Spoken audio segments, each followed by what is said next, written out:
کیا پیارا بندہ ہے، کتنا زبردست بندہ ہے بھائی، 18 سال ہو گئے، شکوہ تک نہیں کیا، کہا بھی نہیں اللہ یہ میرے ساتھ کیا ہو رہا ہے، اللہ مجھے اس میں نہیں صحیح، اللہ آپ جو کر رہے ہیں صحیح کر رہے ہیں.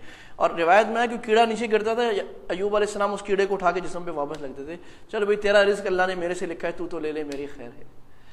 تو بھائی انبیاء کا یہ طریقہ جو تھا صبر کا تھا. اللہ کے نبی صلی اللہ علیہ وسلم کو تکلیفیں آئی، مشکلات، طائف والوں نے مار کر لہو لہان کیا. جبریل آئے، کہا یا رسول اللہ کہہ رہے ہیں اگر آپ کہیں بستی والوں کو دبا دوں، ہلاک کر دوں.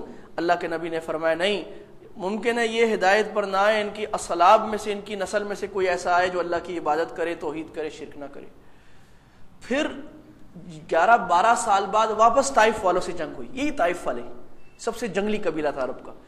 پھر جنگ ہوئی حنین میں جنگ ہوئی. یہ 4000 تھے مسلمان، 12000 مسلمانوں کو بہت تیر مارے، زبردست زخمی کر دیا. پھر کچھ مر گئے، آدھے بھاگ کر طائف کے قلعے میں چلے گئے. پھر مسلمانوں نے طائف کے قلعے کا محاصرہ کیا. فتح مکہ ہو چکا ہے، اتنی بڑی تعداد ہے، محاصرہ کیا، فتح نہیں ہوئی، اور انہوں نے تیر برسائے، مسلمانوں کو پھر زخم لگے، شہید ہوئے، زخمی ہوئے. اب اتنے زخم، اتنی شہادتیں، ایسا قبیلہ جب جانے لگے تو اللہ کے نبی سے صحابہ نے کہا کہ یا رسول اللہ ان کے لیے بد دعا کریں، انہوں نے ہمیں بہت تکلیف دی ہے، مسلمانوں کو بہت تکلیف، ان کے لیے بد دعا کریں. اب اتنی مصیبتیں مل گئی ہوں تو زبان سے بد دعا ہی نکلتی ہے.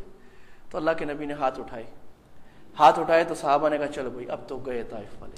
نبی نے ہاتھ اٹھا دیے بد دعا کے لیے، طائف والے گئے، ختم، ہلاک.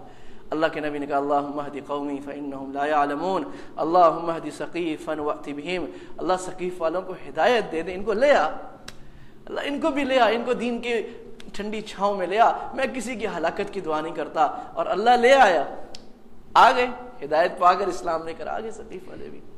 تو بھائی یہ سبق ہے، اپنا حق چھوڑ دو، اپنا حق چھوڑ دو، امت کی فکر کر لو.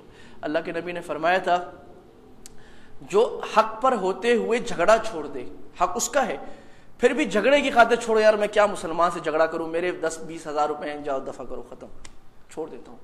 اللہ کے نبی کہہ رہے ہیں میں اس کو، ایک آپ نے فرمایا جو جھگڑا چھوڑے اس کو میں جنت میں جگہ دلاؤں گا. آپ نے فرمایا جو حق پر ہو، پکی بات، کیس اس کا اسٹرانگ ہو، پھر بھی جھگڑا چھوڑ دے، گواہ رہو میں محمد جنت کے بیچ میں اس کو مکان دلواؤں گا. تو بھائی یہ چیزیں آج ہر ایک اپنے حق کا نعرہ لگا رہا ہے، میرا حق، میرا حق، میری تنظیم کا حق، میری قوم کا حق، بلوچوں کا حق، مہاجروں کا حق، پٹھانوں کا حق. ارے بھی اللہ کا حق بھی کسی کو یاد ہے، اللہ کے نبی کا حق بھی یاد ہے، اللہ کے نبی کی امت کا حق بھی یاد ہے، کسی کو یاد نہیں ہے. اس کے حق کے لیے کوئی تنظیم نہیں ہے. حسد انتہائی خوفناک بیماری ہے. حسد کرنے والا خود بھی جلتا ہے، اور سب سے زیادہ وہ خود جلتا ہے دوسروں. تو لہٰذا بھائی کسی کے اچھی نعمت دیکھ کر، اچھے حال پہ دیکھ کر حسد نہیں کرنا چاہیے. گناہ کبیرہ ہے. حسد کی وجہ سے بہت سارے گناہ پیدا ہوتے ہیں. آدمی اس کی غیبت کرتا ہے، اس پر بہتان باندھتا ہے، غصہ کرتا ہے، چغلیاں لگاتا ہے، اس کے عیب بیان کرتا ہے، ہزاروں گناہوں میں جھگڑا کرتا ہے، مبتلا ہوتا ہے. لہٰذا اگر کسی کو اچھی نعمت میں دیکھے اس کے لیے دعا کر دے، اللہ اس کی نعمت کو اور بڑھا. یہ کہہ سکتا ہے کہ اللہ اس کو بھی نعمت اچھی دے دے، مجھے بھی یہ نعمت دے دے، یہ تو جائز ہے. لیکن حسد کا مطلب یہ ہے کہ یہ دعا کرے یہ میرے بھائی کو کیوں مل گئی، میرے کمپیٹیٹر کو اتنا اچھا کیوں مل گیا، یہ میرے کولیگ کو اتنا اچھا کیوں مل گیا، مجھے کیوں نہیں ملا. یہ حسد ہے، یہ بڑی خطرناک چیز ہے. لہذا کسی سے حسد ہو جائے تو اس کے لیے نسخہ یہ ہے کہ اس کے لیے دعا کرو اللہ اس کو اور دے. دل کو چوٹ لگے گی نا، نفس یہ کہ حسد کر رہے نا، نفس کہہ رہا ہے اس کو نہیں ملنی چاہیے، تو نفس کو چوٹ لگاؤ، نفس کو بولو میں اور اس کے لیے دعا کرتا ہوں، میں اور دعا کرتا ہوں اللہ اس کو اور بڑھا، اور ترقی دے. تو نفس کو چوٹ لگے گی، انسان بن جائے گا. گدھے کو جب ڈنڈا مارا جائے نا پھر صحیح ہوتا ہے. تو یہ نفس کی مثال بزرگ فرماتے ہیں گدھے کی طرح ہے، اس کو ڈنڈے مارنے پڑتے ہیں کبھی کبھی، ورنہ یہ صحیح نہیں ہوتا. اچھے اخلاق اور اعلیٰ تربیت ہمیشہ اپنا رنگ دکھاتے ہیں. یوسف علیہ السلام نے اپنی بے مثال تربیت ہی کی وجہ سے مصائب کا مقابلہ کیا. والد کی زبردست تربیت تھی، نبی کی تربیت تھی. لہٰذا اولاد کی تربیت کی بڑی زبردست فکر کرنی چاہیے. یہ آج کے دور کا بڑا زبردست مشکل مسئلہ اور چیلنج ہے. آج جہاں بے حیائی کا سیلاب ہے، گناہوں کا سیلاب ہے، ماحول پورا اللہ کی مخالفت اور نافرمانی کا ہے، وہاں اولاد کے بگڑنے کا اندیشہ بلکہ یقین ہے اگر اس کی زبردست تربیت نہ کی جائے. اور بدقسمتی سے کہنا پڑتا ہے کہ عام لوگ تو درکنار ہے، جو لوگ ذرا دین میں کچھ انوالو بھی ہیں، دیندار ہیں، ان کو اپنی اولاد کی فکر بہت کم ہے. وہ کبھی یہ نہیں پوچھتے، کبھی اس کی فکر نہیں کرتے کہ اولاد کی تربیت کیسی کرنی ہے. ایک پورا طریقہ ہے، ایک پروسیس ہے پورا بھائی. ہر وقت میں آپ کو اس کی تربیت کرنی ہے، ہر مرحلے میں تربیت کرنی ہے، ہر قسم کی تربیت کرنی ہے، ہر وقت میں روک ٹوک کرنی ہے اس کو. تو یہ پڑھنے کی چیز ہے. اور الحمدللہ علماء نے بہت سی اچھی اچھی کتابیں لکھی ہیں تربیت اولاد کے اوپر، آسان سی، ان کو پڑھنا چاہیے. جس کا بچہ پیدا ہو، بچہ پیدا ہونے سے پہلے پڑھنا چاہیے کہ بھئی یہ میرا بچہ پیدا ہو گیا، اب اس کی تربیت کیسے کرنی ہے، میرے پر ذمہ داری ہے. اگر اس کو میں نے صحیح تربیت نہیں کی، اللہ مجھے بھی آگ میں ڈالیں گے، اس کو بھی ڈالیں گے، پوچھو بھی. اور خاص طور پہ ہمارے ہاں لوگوں کو شوق پڑا ہوا ہے گوروں کے دیس میں جانے کا، مغرب کے دیس میں بہت دھڑا دھڑ جا رہے ہیں. میں خود بھی دیکھ چکا ہوں، جو بھی دیندار لوگ دیکھ چکے ہیں آپ ان سے پوچھ لیں، 90-95% اولادیں برباد ہو گئی ہیں. ہمارے بعض لوگ آتے ہیں کہ جی ماشاءاللہ وہاں مسجد میں بڑا ماحول ہے، بعض نوجوان بھی آ گئے داڑھی والے ماشاءاللہ جی، وہ بہت اچھے نوجوان بھی ہیں، بہت اچھا کام بھی ہو رہا ہے، انکار نہیں ہے، لیکن وہ کتنے فیصد ہو رہا ہے؟ 90-95% اولادوں کا ستیہ ناس ہو گیا ہے. وہ زنا میں مبتلا ہیں، شراب میں مبتلا ہیں، بے حیا ہیں، ماں باپ کے نافرمان ہیں، دنیا کی ہر برائی، مطلب ماحول برائی کا ہے، ماحول سارا شیطانیت کا، اتنا گندا ماحول ہے. ساتھ میں بے لباس عورتیں ہمیشہ بیٹھی ہیں، شراب عام ہے، زنا ایسا ہے جیسے آپ نے جا کے پھل کھا لینا، اتنا آسان ہے. اس ماحول میں بچا لینا آسان، کوئی بچ جائے گا. تو لہٰذا اس لیے علماء نے لکھا ہے دیار غیر میں، کافروں کے ملک میں رہنا حرام ہے. کافروں کے ملک میں محض کمانے کے لیے، اپنا لیونگ اسٹینڈرڈ اونچا کرنے کے لیے رہنا کہ مجھے اچھی کمائی ملے، حرام ہے. ہمارے حضرت مفتی تقی عثمانی صاحب دامت برکاتہم کا بھی یہی فتویٰ ہے. حضرت سے زیادہ ساری دنیا کوئی نہیں گھوما ہوا علماء میں، ساری دنیا گھومے ہوئے ہیں. ہاں حضرت کا فتویٰ بھی نرم ہوتا ہے، لیکن یہ فتویٰ حرام ہے. حدیث میں بھی آیا ہے کہ جو آدمی کفار کے درمیان میں رہے گا میں محمد اس سے بری ہوں. تو یہ اتنی مخلوق جا کے وہاں رہ رہی ہے تو ان کو سمجھنا چاہیے کم از کم. پڑھنے کے لیے گیا آدمی، چلو کچھ کام، تھوڑا سا کام اپنا کر کے عارضی طور پر گیا آ گیا، یہ تو ٹھیک ہے. مستقل وہاں رہ جانا جا کے یہ جائز نہیں ہے، ٹھیک نہیں ہے. تو بھئی اس کی فکر کرنی چاہیے اپنے اولاد کی تربیت کی. عفت و عصمت ساری بھلائیوں کا سرچشمہ ہے. یوسف علیہ السلام نے عفت دکھائی، عصمت دکھائی، پاک دامنی دکھائی. بے حیائی کا زبردست قسم کا حملہ ہوا، دعوت ملی، دعوت کے آگے کوئی رکاوٹ بھی نہیں تھی، اپنے آپ کو روک لیا. آج بے حیائی کی دعوت ہماری فنگر ٹپس پہ ہے، ٹی وی سامنے ہے، بٹن دباؤ کھولو، ساری بے حیا اشتہارات، گند. اور ٹی وی چینلز کا آج کل تو مقابلہ ہے، جو دوست بتاتے رہتے ہیں، ننگ پونے میں، کپڑے اتارنے میں، بے حیائی میں، گند پھیلانے میں مقابلہ چل رہا ہے. فلمز میں مقابلہ چل رہا ہے، اور اخبارات کا مقابلہ چل رہا ہے، میگزینز میں مقابلہ چل رہا ہے، انٹرنیٹ میں تو کیا کہنے. تو بھئی جو نوجوان اپنے آپ کو بچا لے گا اس کو اللہ یوسف علیہ السلام والی سے دیں گے. دیکھو بچانے کا طریقہ یہ نہیں کہ آپ وسائل کو سامنے رکھو، بچانے کا طریقہ یہ ان وسائل کو ختم کرو. گھر میں ٹی وی رکھو گے تو کبھی تو چلے گا نا. ہمیشہ اپنے موبائل پر انٹرنیٹ رکھا ہوا ہے، تصویریں رکھی ہوئی ہیں آ رہی ہیں، تو وہ تو چلے گا کبھی. اپنے آپ کو وسائل سے توڑو، اپنے نفس کو پابند کریں، ٹی وی کو بند کریں، نکالیں. ٹی وی نکالے بغیر کام نہیں. دیندار پکا بننا بہت مشکل ہے، میں صحیح عرض کر رہا ہوں. اس وقت کی ساری گناہوں برائیوں کا، اخلاقی، دماغی، فکری برائیوں کا سرچشمہ اس وقت ٹی وی ہے، میڈیا ہے. اور میڈیا اسلام کے خلاف اس وقت حریف ہے، اسلام کے خلاف حریف ہے اس وقت. ایک طرف اسلام اس کے ترجمان ہے، دوسری طرف میڈیا ہے، آپس میں جنگ ہے سیدھی سیدھی. اور وہ غلاظت اور گوبر کو فوائل پیک میں کر کے کبھی اسلام اور آیت اوپر لکھ کر اندر گوبر ڈال کے پیش کرتا ہے. لہذا جب تک آپ اس کو نہیں چھوڑو گے یہ تو نہیں ہوگا. آپ اپنے بہانے ہیں کہ جی ہمیں انٹرٹینمنٹ چاہیے، ٹھیک ہے، جہنم کی انٹرٹینمنٹ لے لو آپ.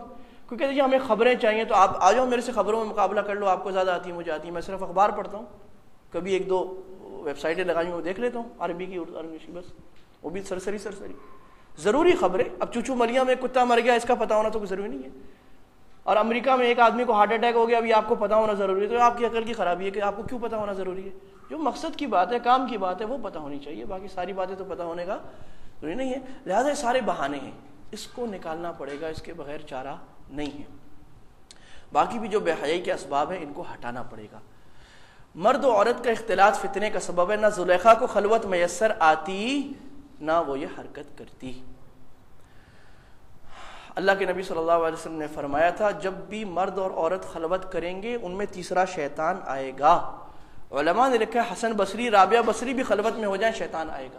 اس لیے آپ نے فرمایا کوئی مرد ہرگز ہرگز ہرگز، 3 دفعہ ہرگز ہرگز ہرگز ہرگز خلوت نہ کرے کسی عورت کے ساتھ الا اس کے ساتھ محرم ہو.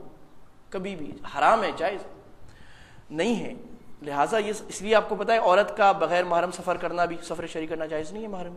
تو خلوت، اب آج کا ماحول ایسا ہے کہ وومن امپاورمنٹ کی بات ہو رہی ہے، عورتوں کو کھینچ کے دفتر میں لایا جا رہا ہے، عورتوں کو کھینچ کر کام کی جگہوں میں لایا جا رہا ہے، عورتوں کو مردوں کے ساتھ ملایا جا رہا ہے. ابھی کل آپ کے زرداری صاحب نے بیان دیا عورتوں کو ہم جج بنائیں گے.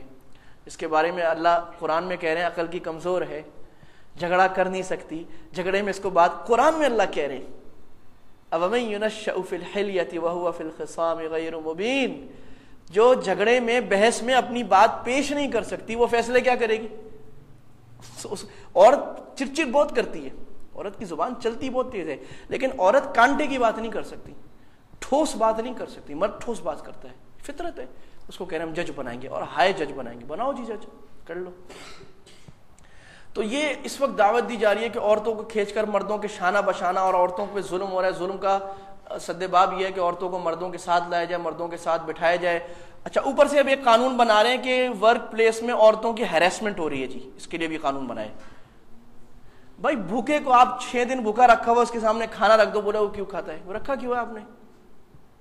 ایک آدمی کو آپ نے چھوڑ دیا ہے سامنے اور دونوں کو اکٹھا رکھ دیا ہے اور حجاب ختم کر دیا اور کہا پردہ بھی نہیں کرنا، اور کہا اکٹھے بیٹھنا ہے اور شانہ ملا کر، کندھے سے کندھے ملا کر ایک کرسی پہ آپ کو بیٹھنا چاہیے. ابھی کہتے ہو دیکھا کیوں؟ دیکھنا نہیں ہے، یہ نہیں کرنا. تو خود پہلے فتنے کی جڑ پیدا کی، اس کے بعد شور کر رہے کہ بھئی یہ کیا ہو گیا. وہ ایک کہتے ہیں کہ ایک بزرگ تھے فارسی کے، کہتے ہیں کہ ایک طرف تو مجھے اٹھا کے سمندر میں پھینک دیا، اوپر سے کہتے ہو خبردار گیلے نہیں ہونا، گیلے نہیں ہونا. تو پہلے تو جا کے کام یہ کر دیا کہ اکٹھا ملا دیا. اس کے لیے پورے اصل میں یہ جو بول رہے ہیں نا ہمارے صدر صاحب، اس کے پیچھے این جی اوز کا کروڑوں کا بجٹ ہے. اس وقت جو این جی اوز کام کر رہی ہیں اور ان کا اس پر کروڑوں اربوں کا بجٹ اس بات پر لگ رہا ہے کہ پاکستان میں بھی بے حیائی کو عام کیا جائے، جیسے ہم نے عرب کے بہت سے ممالک میں کر دیا ہے، تونس میں اور شام میں اور ادھر جگہ کر دیا، اور وہاں بھی عام کیا. اس کی پوری کوشش ہو رہی ہے. تو یہ ان لوگوں کو بھی این جی اوز چلاتی ہیں نا، یہ جو ہماری حکومتیں وزیر وغیرہ ہوتی ہیں تو ان کی انگلیوں پر ناچتے ہیں، ان کے بجٹس ملک سے زیادہ ہوتے ہیں. یہ وہ بول رہے ہیں پیچھے، تو اس لیے وہ اس قسم کی باتیں کر رہے ہیں. لہٰذا اسباب، شریعت کے جتنے احکام ہیں نا، شریعت وسائل کو ختم کرتی ہے، گناہوں کے اسباب کو ختم کرتی ہے. اگر آپ نے گناہوں کے اسباب کو ختم نہیں کیا، گناہ ہوں گے. بہت تقویٰ ہے، بہت مشکل کام ہے کہ آدمی اس جگہ پر پہنچ جائے پھر بچ جائے، بہت مشکل بات ہے. لہذا اسباب کو ختم کرنا، یہی وجہ ہے کہ مسلمان معاشرے کو پاک رکھنے کے لیے مرد و عورت کو الگ رکھا جائے، عفت و عصمت کے سارے ذرائع پورے کیے جائیں، بے حیائی پر سزائیں رکھی جائیں. یہ ساری چیزیں ہوں گی تو پھر معاشرہ حیادار ہوگا، ورنہ نہیں بچ سکے گا. خلوت کی ایک اور صورت آج کل بعض علماء نے بیان کی ہے کہ وہ ٹیلی فونک خلوت یا سائبر خلوت. اگر کوئی نوجوان کسی نوجوان لڑکی کے ساتھ فون پر بات کرتا ہے اور کمپیوٹر پر بات کرتا ہے، چیٹنگ کرتا ہے، یہ بھی حرام ہے. یہ خلوت ہے نا، خلوت ہے. آپ الگ اکیلے بات کر رہے ہو، اکیلی ٹیکسٹ میسج کرتے ہیں. یہ جو موبائل کے ٹیکسٹ ہیں، اس سے بڑا فساد کوئی ہے نہیں سب میں. ساری رات میسج کرو، ساری رات کوئی شریف آدمی میسج کرے گا؟ باپردہ عورتیں، بڑی بڑی دین گھرانوں کی عورتیں اس کی وجہ سے زنا میں مبتلا ہوں. یہ کیسز بہت واضح ہیں اس کے. اور یہ میسج جو ہے یہ فون سے زیادہ خطرناک ہے. آپ فون کرو نا، کوئی شریف عورت ہوگی بند کر دے گی. میسج کرو 1 2 3 10 11، اس کے بعد وہ کچھ تو بولے گی، نہیں کرو یہ بھی بولے گی. بس جب بول دیا بات شروع ہو گئی. اور جو ٹیکسٹ ہوتا ہے نا، یہ دماغ پر زیادہ لگتا ہے، بات کم لگتی ہے، الفاظ کا اثر زیادہ ہوتا ہے. تو یہ باقاعدہ ایک سازش ہو رہی ہے بے حیائی کو پھیلانے کی اتنی بڑے پیمانے پر. تو یہ میسیجنگ اور چیٹ، یہ جتنے ذرائع ہیں نا یہ حرام ہے، اس سے بچنا چاہیے. طریقہ کیا ہے بھائی؟ آپ ضرورت سے زیادہ میسیجنگ نہیں کرو، فضول چیٹنگ پہ نہیں بیٹھو، یہ فضول کام ہے. اس پر آپ خواہ کسی نہ کسی گناہ، فضول کی براؤزنگ نہیں کرو بیٹھ کے. ضرورت ہو تو کرو، وہ بھی کسی ایسی جگہ پر بیٹھ کے کمپیوٹر انٹرنیٹ چلاؤ جہاں لوگ دیکھ رہے ہو. خود اس کا اہتمام کرو، اکیلے کمرے میں نہیں بیٹھو. اکیلے کمرے میں بیٹھو گے لازماً گناہ ہوگا. تو ان چیزوں سے بچنے کا اہتمام کرو. سچا داعی انتہائی مشکل حالت میں بھی دعوت کے فریضے سے غافل نہیں ہوتا. حضرت یوسف علیہ السلام نے جیل میں بھی مسئلہ توحید بیان کیا. ٹھیک ہے نا جی. آخر میں آیت آتی ہے، میں عرض کرتا ہوں، آخر میں آیت ہے، ابھی سن لیں. یہ پورا سورہ یوسف کا قصہ بیان کر کے اللہ تعالیٰ نے فرمایا ہے قُلْ هَٰذِهِ سَبِيلِي أَدْعُو إِلَى اللَّهِ عَلَىٰ بَصِيرَةٍ أَنَا وَمَنِ اتَّبَعَنِي وَسُبْحَانَ اللَّهِ وَمَا أَنَا مِنَ الْمُشْرِكِينَ.